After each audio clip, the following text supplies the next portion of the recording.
welcome back for some more members first content. This will be my top 10 in 10 for the week ending June 23rd, 2023. Again, these are the books that kind of caught my eye that I see kind of either selling in high volumes or price increases, etc., on the aftermarket this past week or so. I know we had a little conversation on the tax show last night about what books are hot and are they hot? And again, I am open to all your suggestions because there are a lot of different ways we can look at this information and look at these books. And, all lists are not equal. So, with that all said, these are the 10 books that I thought were kind of interesting in selling this week. And if you want to see what they are, all you got to do is hang on for a few seconds after the intro, and I will be right back.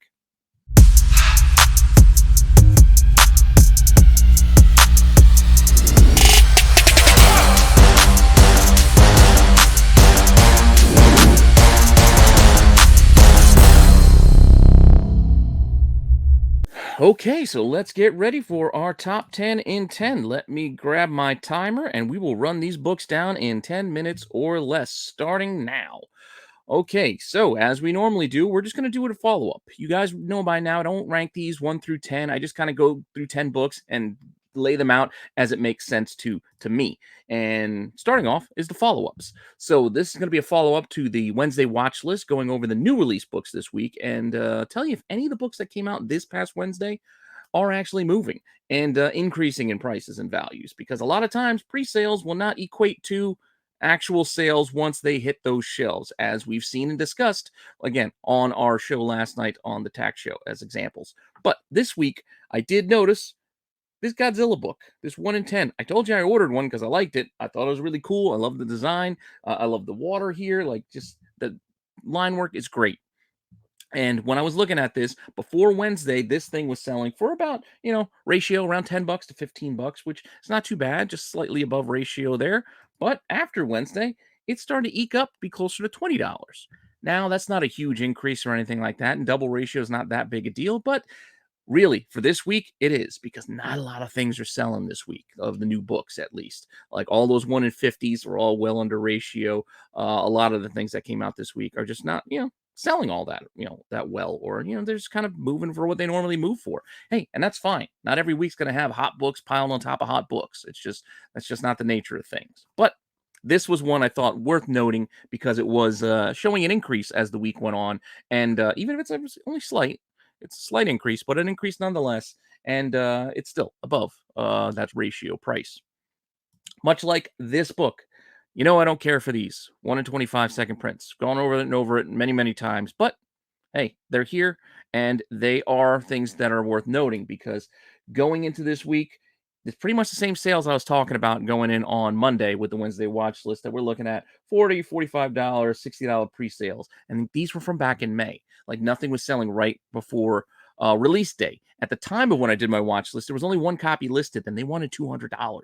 So that's what I had listed on the watch list. But since then, a couple other books came to market, but they still sold. So a couple came to market here, as you can see, sold for $78, and then best offer on about $75. So still looks like selling above ratio, well above ratio, because this is a 1 in 25, so it's like triple ratio. Not quite that $200 ask that we saw. I think that one's still out there, but a couple of copies did sell at a premium. So worth noting. Not a lot of volume, but higher prices nonetheless. And there may not be that many of these, because I don't know a lot of places ordering 25 copies of second prints unless, I don't know. It's just not, I guess. And with that, let's keep it moving as the time is ticking away on us. And we do have a couple of books that are going to be repeat offenders here. I told you I was going to try not to do it, and I tried to clear, and I did successfully move most of these Spider books off the list. But we still got to talk about this Void Rivals.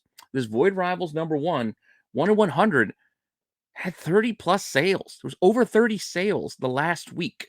Not accounting those pre-sales that we were going into and talking about last week, and just those couple sales just in the last 7 days. So from Friday through Thursday, as far as we are through Thursday today, as I'm recording this Thursday afternoon, 30 plus sales. And prices ticked up a little bit. We're looking at about $200 for the most part. You're seeing $190, $195, best offer accepted, $200, and a $240 accepted best offer and a $250 ask. So price seems to be increasing a little bit, but 30 plus sales is a lot for 1 in 100. At least I think so. So there are copies out there, but they're selling. as people are still looking for this book. With that, so it is still worth noting. As is this book, this Coyotes book. This was on the list last week, and at the time, it was selling for like $8 to maybe $13. So while the volume is still pretty consistent, it's still around 30, 40 sales. So another 30 plus sales here. Prices ticked up a little bit. We're looking at more 15 to 20. And then noting a lot of these second prints seem to be moving for $40.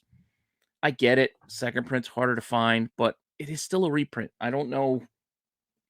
Apart from that, like, I don't see the real need to get the second print for this book. I don't know.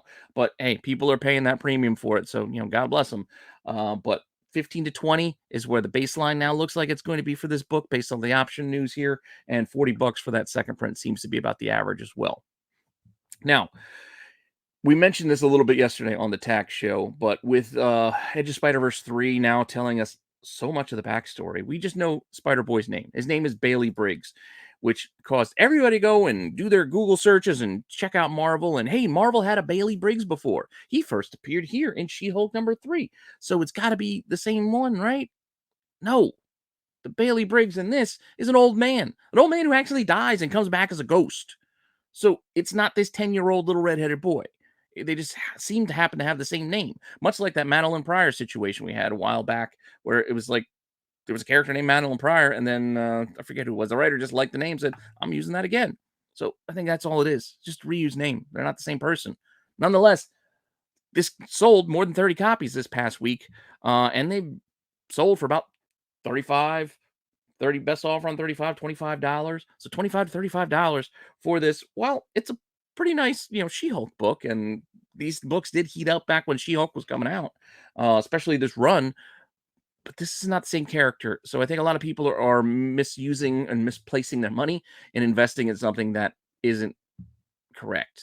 Great. Maybe I'm wrong. Maybe they're going to somehow retcon this old army captain or whatever the heck he is, who was a ghost, into being this 10-year-old boy. Maybe they will. Maybe I'm wrong. And go ahead, buy away. But I just think this book is heating up for all the wrong reasons. So with that, I got to note it. I have to note it though because it was selling. All right, we got less than 4 minutes left. I still got a few books to go through. Mention this book on the Dollar Bin Digging because you could still find it for cheap out there. First Jetfire, another book that's right around that 30 plus sale mark. Not a ton of volume like we had the past couple of weeks with 200 sales of this, 200 sales of that. More on the lower end. Not a lot of volume this week. So First Jetfire in Transformers 11. Has a bunch of sales. $8, $12, up to 20. Conditions, sensitive, but $8 to $20 seem to be where it's at. And that's kind of, not too far fetched for the price, but that's all it is. And it makes the list for this week, along with Transformers 1. There's another book that actually had 40 plus sales. Granted, there's some other versions and some reprints of this mixed in there as well. But and then we got the newsstand as well as the direct market edition. But all in all, 40 plus sales, and it seems to be doing well. Renewed interest in Transformers thanks to Void Rivals and the movies. You can see copies could be as high as $144 for a higher grade one. I mean, they're listing that as a 9.2 candidate there. 9.2 itself, best offer on about $200, and then a lower grade copy getting about 38, almost $40. So again, prices will vary depending on condition, but the book itself is starting to move some copies.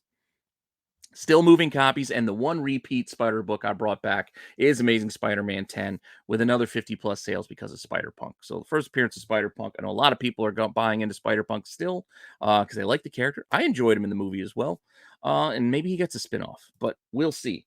People still throwing money at this though, from $75 to $100, 9.6 getting 125. So prices have seemed to level off a little bit. They seem to be moving down more into like $60, $80 ranges.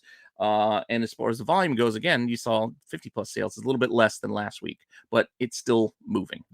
And with that, a couple of more books as we only got under 2 minutes left.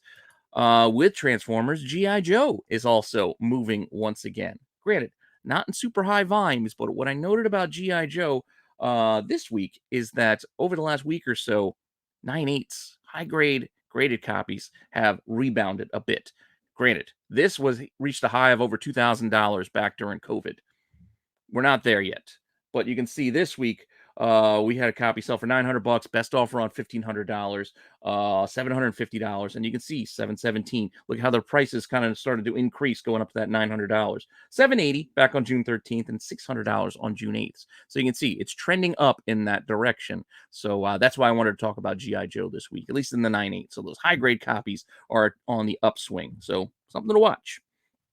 And one more book, our last book, is a repeat, but wasn't here last week. This was on 2 weeks ago. But I decided to bring it back because prices have increased, and that's Spider-Punk. So I told you, Spider-Punk's been selling again, and this 1 in 50 for that solo series is that I can't remember the artist. I always I can't remember his name. You know who I'm talking. You know the artist by now, but still, Spider-Punk 1 in 50. This thing is selling once again. Granted, there was like a dozen sales or so for this, but you're looking at prices now, 175 to $200 raw, where at the time it was like 130, I think, when we had it 2 weeks ago.